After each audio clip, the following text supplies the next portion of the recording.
Very glad to see you again. My name is Felicity Ezewuike. Thanks for joining us.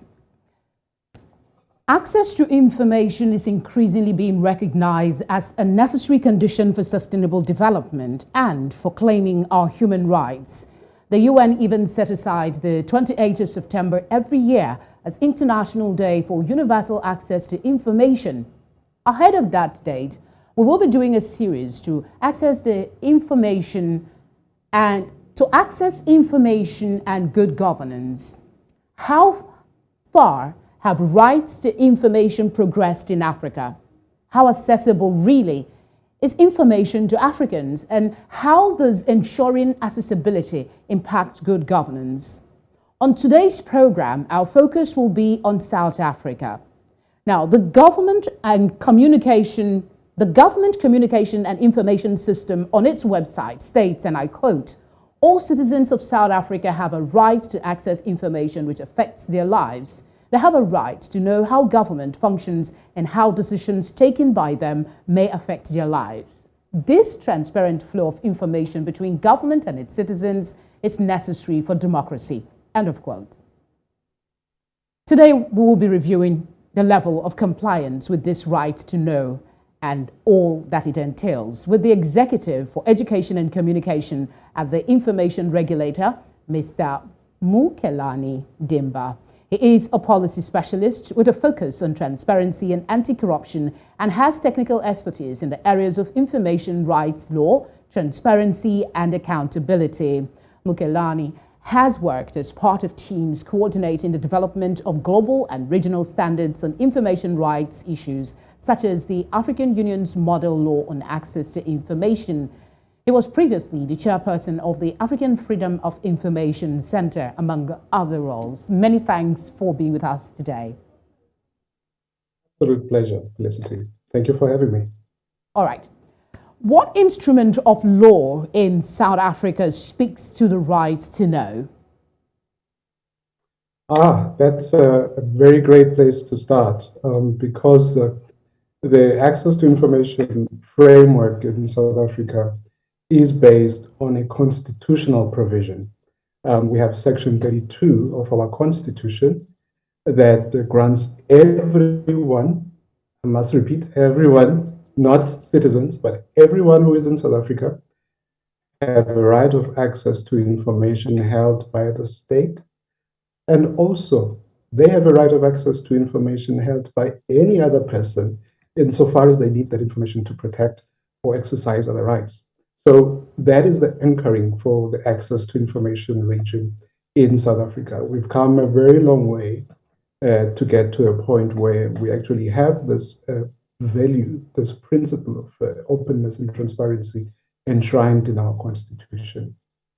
Okay, South Africa is one of the first African countries, to be precise, that passed the FOI legislation, and the one that is enshrined in that constitution you talked about, Section 32, I think is the Promotion of Access to Information Act. What are some of the highlights of that act? Well, the Promotion of Access to Information Act was enacted in 2000. So we've had over 20 years experience in attempting to give life to the right of access to information through the Access to Information Act.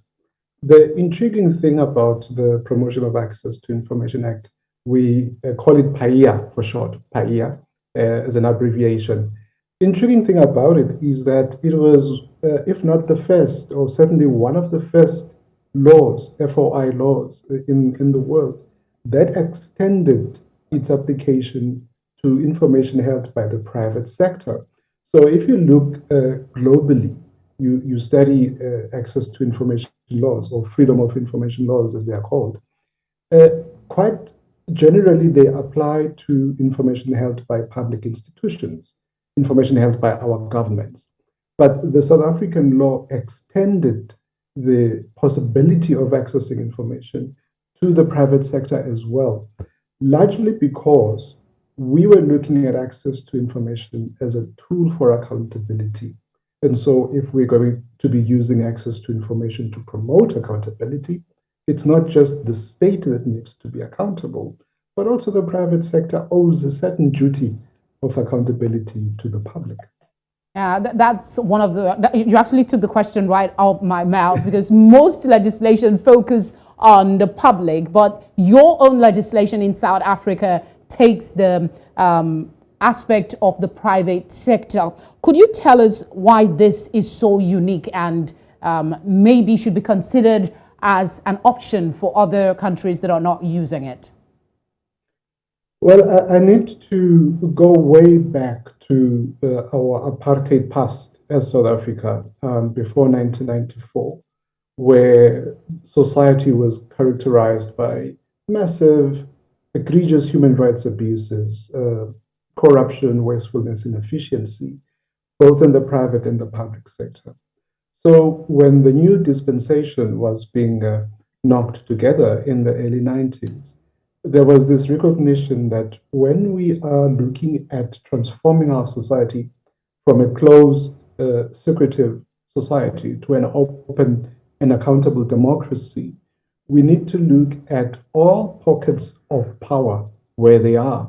And they just don't rest. Power doesn't rest only with the public sector, but also with the private sector. And so if you look at our constitution, there is a horizontal applicability of rights in the Bill of Rights. So the rights do not only relate to the citizen or the person in relation to the state, but also those rights apply across the board from person to person. Therefore, an instrument such as an access to information law, which is being used as a tool to transform society from a closed society to an open one, of necessity needed to be made applicable as well to the private sector. So that was the main philosophical argument behind extending this right, extending this law to apply to the private sector as well. Yeah, I don't want to just bring this and dump it on our viewers. So I'm going to ask you, aside from the PAIA Act, the PAIA, what other laws and the Constitution, the section that empowers this part, is there any other law that speaks to the freedom of information in South Africa? Absolutely. There are quite a few. We really need to remember that when we talk about issues of transparency and openness and accountability, a freedom of information law or an access to information law, it's just one of the many tools available to the society to advance those principles and those values. So there are other laws that seek to do something similar to the PAIA, the Promotion of Access to Information Act. For example, we have the Promotion of Administrative Justice Act, PAJA, Promotion of Administrative Justice Act. There's a very interesting thing that this act does. It gives a person the right to reasons whenever an entity, a public entity, takes an administrative decision that negatively affects that person. So again, it's one more avenue to be able to get information, to get reasons whenever a decision that is taken negatively affects you. We have something called the Protected Disclosures Act, which is a law that was passed to provide some form of legal protection to whistleblowers. Whistleblowers being those people that observe wrongdoing, say, in the workplace, and they want to raise a concern about the wrongdoing they have seen. The Protected Disclosures Act grants them legal protection so that there is no harassment or victimization that follows their act of blowing the whistle. We also have a very strong provision in our Companies Act, the section, I think section 26, 2 of the Companies Act, which grants a right of any person to access company registers, just to see who are the shareholders of a company. It's provided for in the Companies Act. So All right. there's quite an arsenal of... Yeah, that was what I was going to interject. I said probably in the course of the conversation, the relevant ones will be mentioned by you. And to ease the conversation as well, I'm just going to say to our viewers, we'll be referring to the FOI legislation. So to make it easy, as again saying PAI, I'm already having trouble with that. So let's talk about some of the provisions of that law. One of it is that if you request for information, the organization or the body has a responsibility to respond in 30 days. What happens in a default? So in the case of a default, defaults can happen in different ways. But let's take a simple one where an entity fails to provide a response or a decision within the 30-day period. The legislation would regard that as a deemed refusal. So it may not be an active refusal, but a deemed refusal, which is taken as a refusal and can be appealed against. There's also something else I needed you to clear about fees. There seemed to be an amount to be paid in order to access some freedom of information, get some information basically. Why is that? Isn't it supposed to be free? Indeed, it is supposed to be free, but there's also a recognition that there are certain minor administrative costs that are part of an institution processing a request for information. So, for example, institutions would be allowed to charge for making a copy of the record that you've requested. There used to be a request fee, but the law was since amended to enable indigent requesters to be able to make a request for information and access the information free of charge without having to pay a fee. But the fees are fairly minimal. They're not intended to be. We needed a basis. So I mean, somebody that's just tuning in and understand where we're going. Why should an ordinary South African citizen be interested in Access to Information Act? They should be interested in the Access to Information Act because with information, they can then assert or exercise or protect other rights.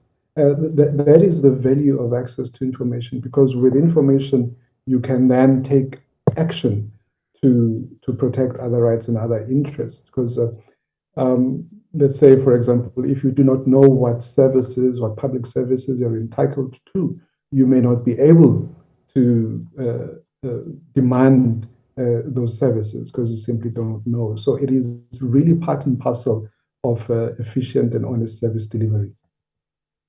I don't know if this is too early to be asking, but let me just get it on because it's in my head. How aware are citizens of their rights in South Africa to access information that sometimes I think it's maybe more to do with government when you want to expose corruption, but it could be something as simple as trying to get your birth certificate or a name declaration, change of name and all of that. Could you speak on the level of awareness of the need to access information by South Africans? Yes, certainly. So there are two issues to mention there, two issues at play. The first one is, how aware are South Africans of their right to know, their right to information?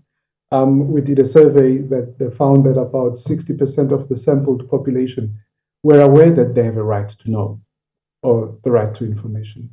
But then when we asked the follow-up question to say, are you aware of a law that has been passed to enable you to exercise this right? The figures slumped to around about 30%.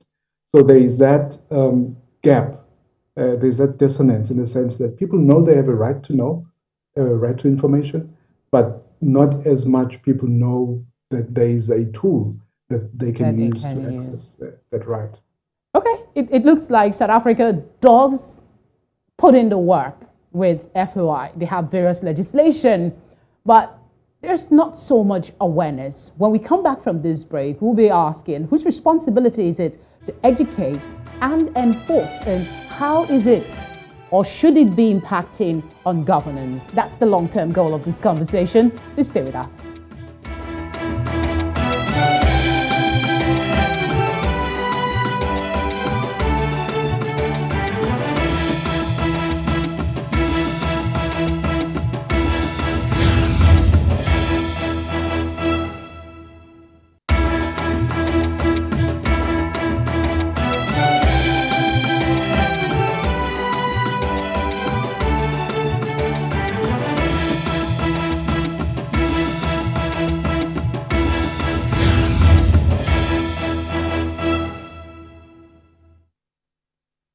Thank you for staying with us. I still have Mr. Mukelani Dimba speaking with us from South Africa. Before we went on that break, we talked about the citizens' awareness. The right to know needs to be known for citizens to claim it. One survey argues that the popular demand for access to information started at low level in South Africa and seems to have remained there. You alluded to that. The South African Human Rights Commission, I believe, holds the primary responsibility on enforcement. Whose responsibility is it to educate the people? So let me start on your last statement. So the law was changed in 2021. Okay. And the mandate for promotion of the Access to Information Act or knowledge about it moved from the South African Human Rights Commission to my institution, the Information Regulator. So we now hold the mandate for promotion and enforcement of the Access to Information Act. Okay, why was that shift necessary, if I may ask? Oh, it's a very good question. It's really in the way that we are structured as the Information Regulator. As the Information Regulator, we have order powers. That is to say, we can order certain action to be taken by an entity. In instances where maybe they have refused access to information, we can actually issue what is called an enforcement order for the information to be released. While an entity like the South African Human Rights Commission only has recommendation powers. They can recommend certain action to be taken. So it was felt that in the interest of strengthening enforcement of the law, the mandate needed to move to an institution such as mine, which has stronger powers for enforcement. Oh, fair enough, because I actually missed that. I didn't see. Thank you for the update. So whose responsibility is it? The regulator to educate the people on their rights? It is my responsibility. So what have you been doing with it? As a head of education and communication, it is my responsibility.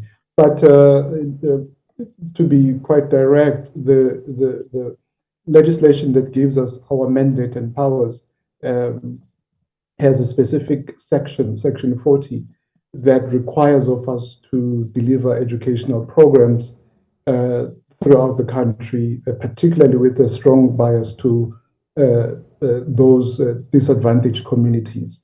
The law says we must do this work of education and public awareness and promotion.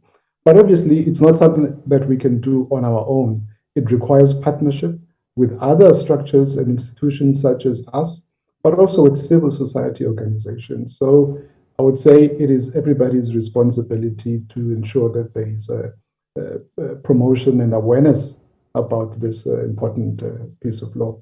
Okay, before you came on board, there was also need for South Africans to know that they have this opportunity to ask questions.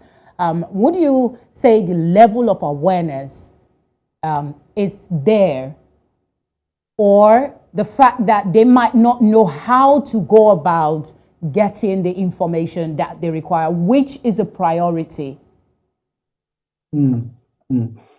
There is a lot of awareness among the so-called privileged groups, that is to say, NGOs, political parties, the media, lawyers, they use it a lot. So within those groups, there's a fabulous amount of awareness. Where we are not doing so well in terms of awareness is really where it matters most. Ordinary people who need access to information to be able to assert or protect other rights. Do you have plans to get to them? Is there a plan to get to them? Is there a plan to get to these people? Yeah, absolutely. We have adopted a program within the information regulator on public awareness. So we have our staff that fan out throughout the country to do public activations in places such as malls, such as community centers, schools. They do a lot of that kind of work. We are specifically biased towards doing publicity work at community levels. This is where we provide more investment in terms of public awareness programs. Okay. There is an aspect of this conversation that needs to be had. So we're going to talk about the Protection of State Information Bill, or the Secrecy Bill. Parliament passed it since 2011, but from what I read online, it was on the president's desk for quite a while, until 2020, when he sent it back to the National Assembly for them to look at it. Some say this is good news, others say it is not. Can you bring us up to speed on the controversy around this bill, why it is called the Secrecy Bill, and all of that? Just to put it simply, the Secrecy Bill would be something similar in Nigeria to the Official Secrets Act. Actually, the formal name for this bill was the Protection of State Information Bill.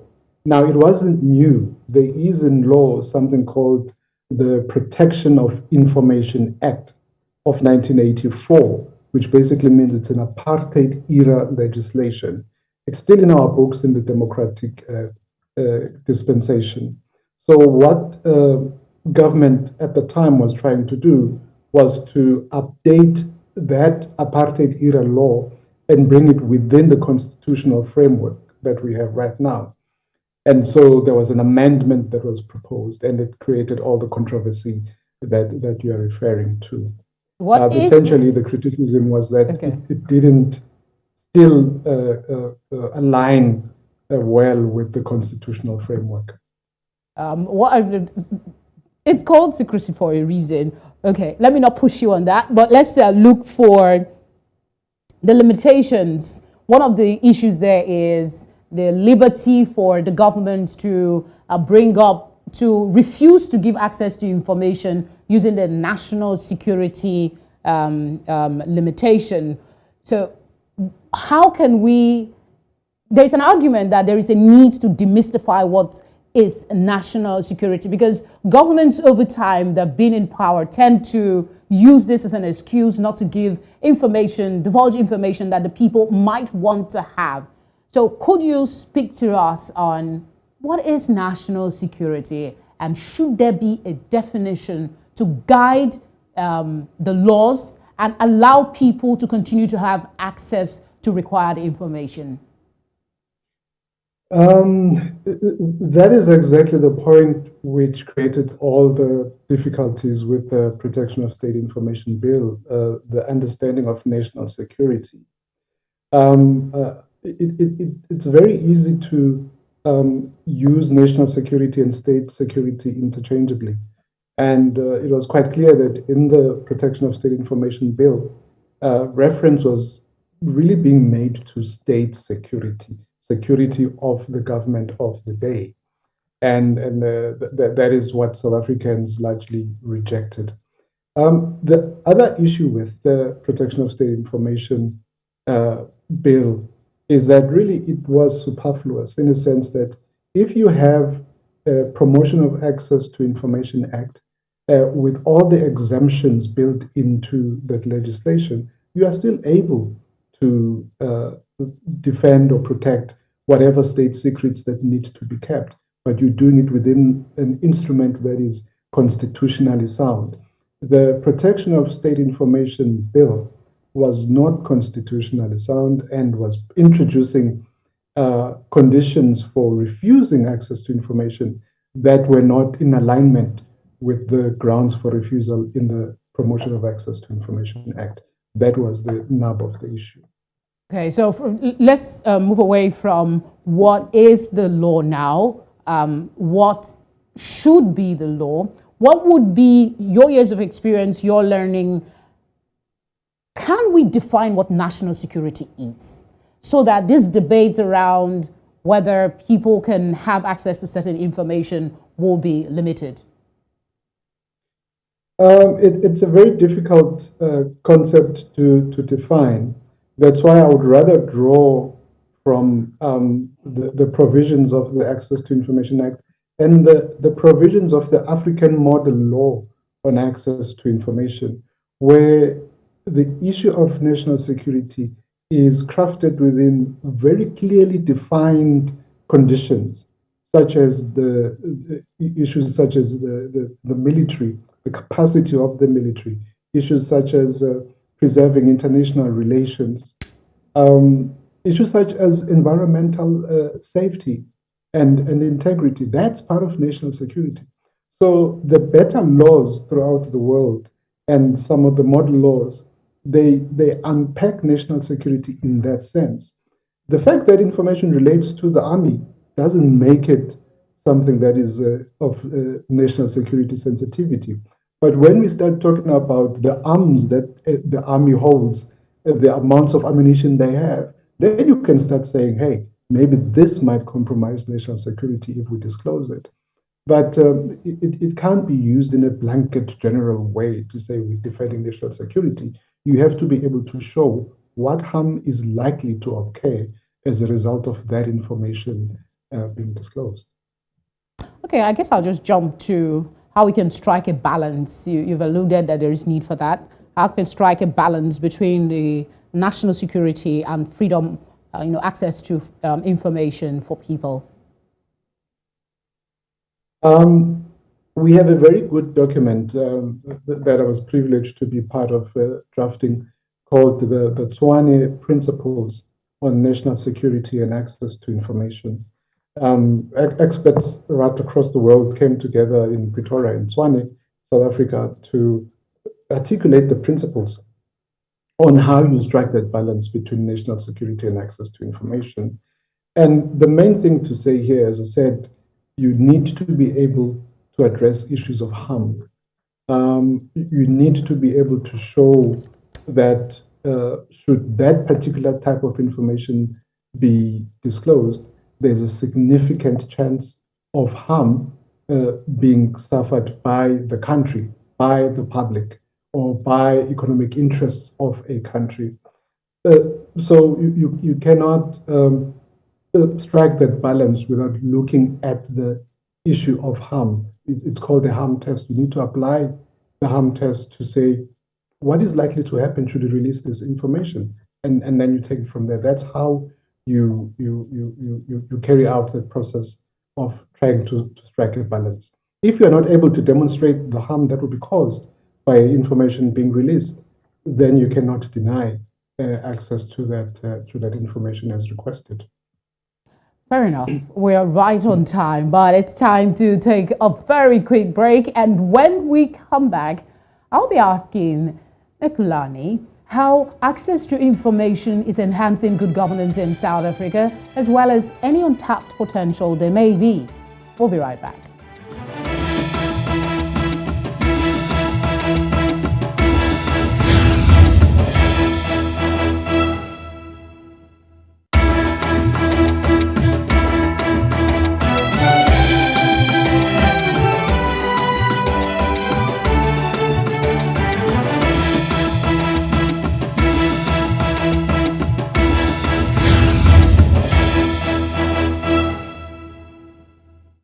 Very glad you're still with us. Mukelani, I want to ask you about access to information. How is it reflecting on good governance in South Africa?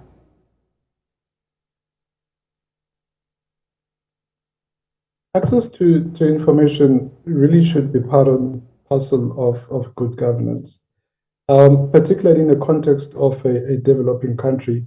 You need to have a strong access to information framework as part of developmental programs, because it is necessary to have a good, solid, honest dialogue between government as providers of public services and the public as recipients or beneficiaries of public services.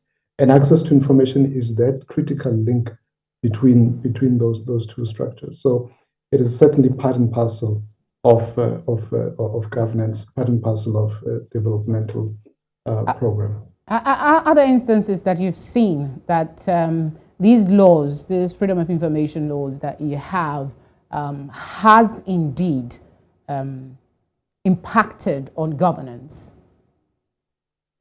There are many, some with positive outcomes, some with negative outcomes, but still very important for the design of the governance framework in the country.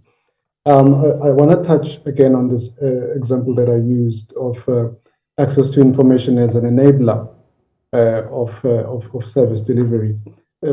Let me just tell a story of this community that is living basically it's the shanty lands, and the local government structures went out and invested in a housing project about 50 kilometers away from this shanty town for the benefit of their community in that shanty town. It was strange that the community decided not to take occupancy of the new project. And when they were asked why they didn't take occupancy of the housing project, they explained that because the housing project was 50 kilometers away from where they lived currently, it meant they would then incur expenses in terms of traveling to work, those that were lucky to have jobs, or to school for their children. So economically, it did not make sense for them to then move to this new housing project. But if there had been a sharing of information between the local government structure and this community before the design, before the implementation of the project, such issues would have been dealt with early on, and this waste of resources would have been avoided. This is one clear way that demonstrates the importance of access to information as an enabler for efficiency and honesty in delivery of public services.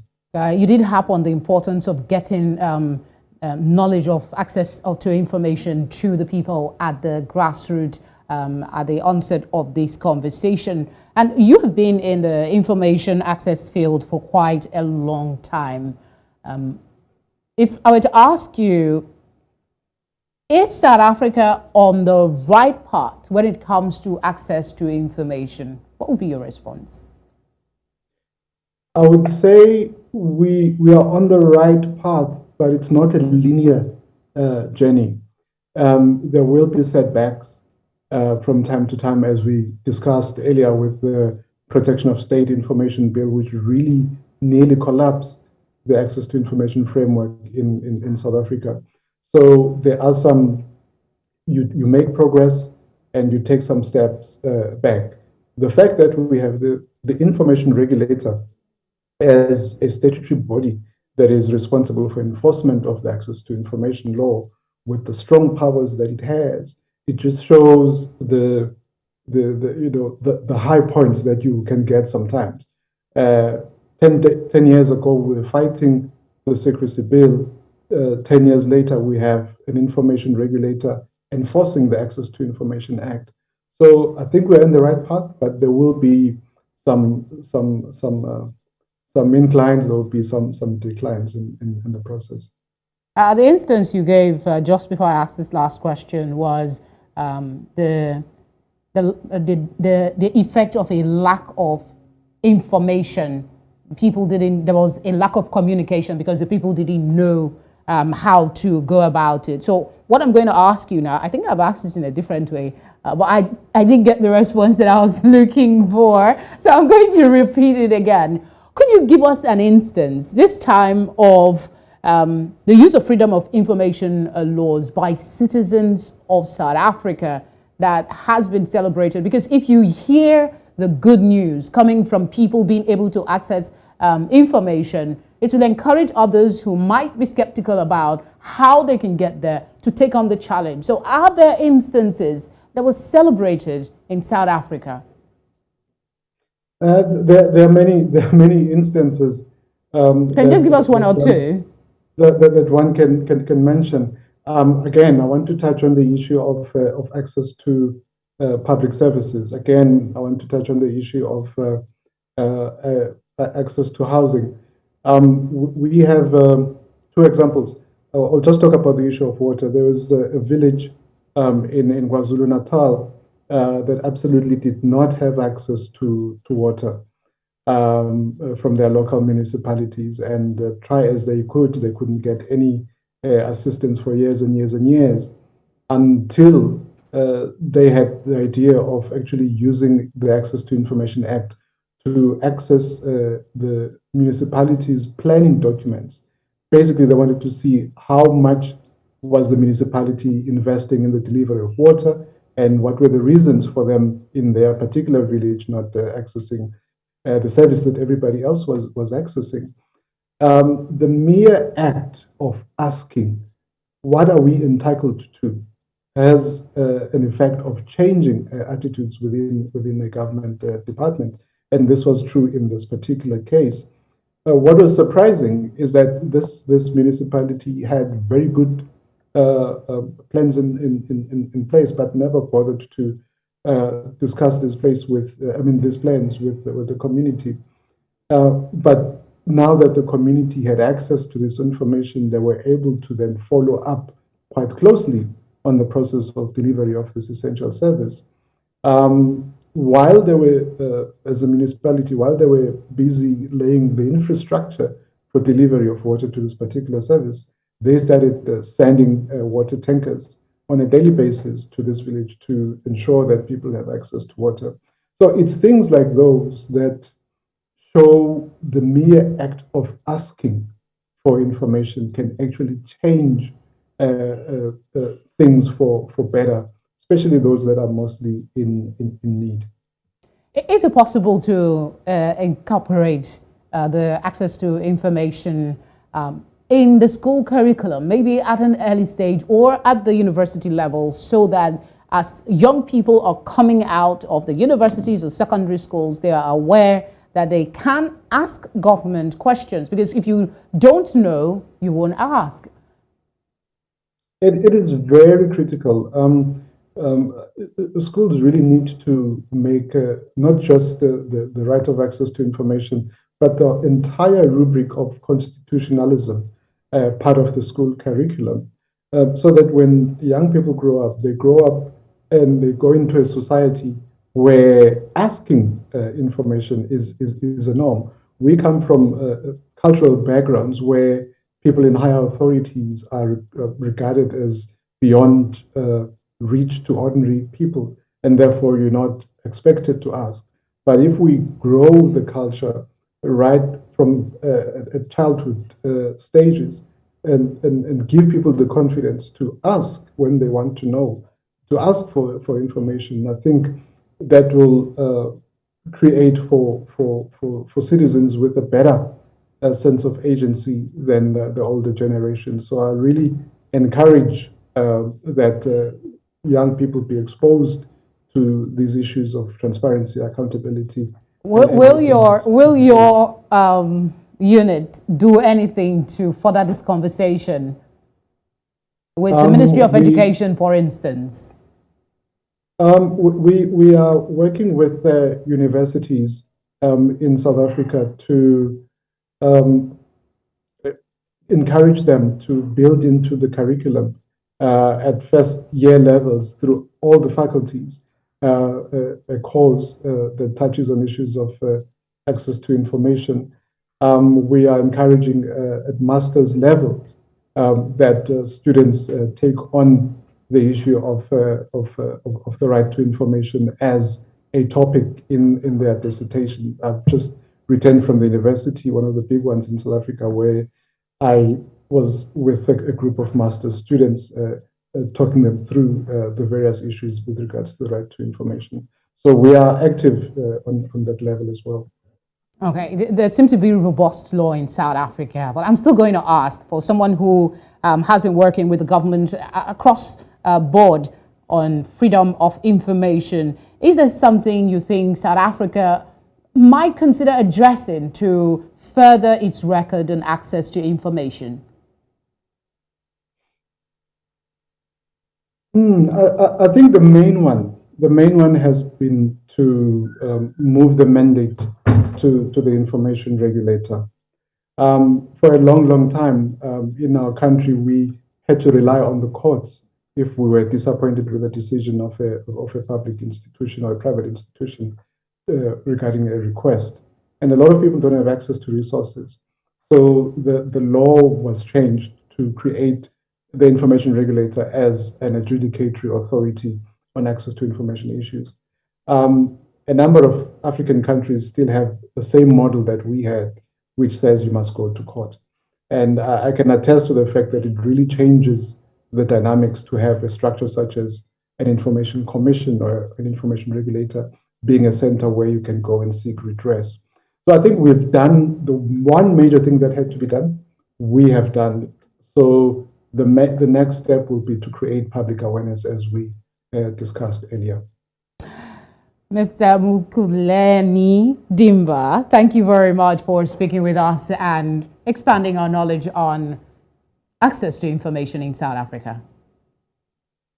Absolutely. Thank you so much for having me. Thank you. All right. My takeaway today is that open access to information is critical to enable citizens to exercise their voice to effectively monitor and hold government to account. The potential contribution to good governance, for me, lies in both the willingness of government to be transparent as well as the ability of citizens to demand and use information. My optimism about Africa is undimmed. Remember too, you can watch a repeat of this show on News Central YouTube channel. Don't forget to subscribe while you're there for everything Africa. Thanks for watching, and I'll see you next time.